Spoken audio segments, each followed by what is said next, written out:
مشاكلها ربط كل امور الجراحه النهارده. عايزين نفيد الناس تمام. كلها النهارده ومشاهدينا يعني. الغده الدرقيه انا بحبها جدا وبحب الجراحه بتاعتها، لانها للامانه من الحاجات اللي بتحتاج خبره. اشمعنى الجراحه يعني؟ امتى نعرف انها جراحه؟ لا، هي الغده الدرقيه ما هي جراحه يعني، بالعكس الغده الدرقيه دي من الحاجات، لو هنتكلم عن سرطان الغده الدرقيه لا محتاج كيماوي ولا محتاج اشعاعي، شرط المشرط يكون بكفاءه كبيره جدا، استئصال كامل للغده الدرقيه. المشرط كفاءه طبيب يعني توفيق ربنا رقم واحد، آه. وكفاءه جراح. وصير الكفاءه برضو بتيجي من انت بتسافر المؤتمرات، بتحتك بالدول المتقدمه، بتعمل ابحاث، بتجتهد. يعني هي الكفاءه برضو، انت فاهمني حضرتك ولا لا؟ لازم يعني انا الهايبك ده لسه راجع من المانيا، من انت واخد بالك من برلين.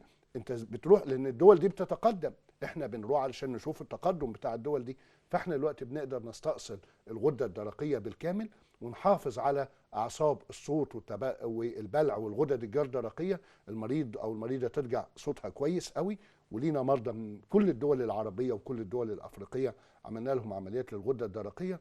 ولو تمت الجراحه بكفاءه، لا المريض بيحتاج كيماوي ولا بيحتاج اشعاعي، بس اهم شيء استئصال كامل للغده الدرقيه، يعني ما سيبش ولا خليه ما يبقاش في مرجعيه تاني للورم يعني. لو تمت الجراحه بالاستئصال الكامل، والدكتور بتاع التحليل بتاع الباثولوجي قال لي ان الكبسول تمام اللي هو الغلاف الخارجي، يعني الجراح ده استأصل الغده بالكامل، استحاله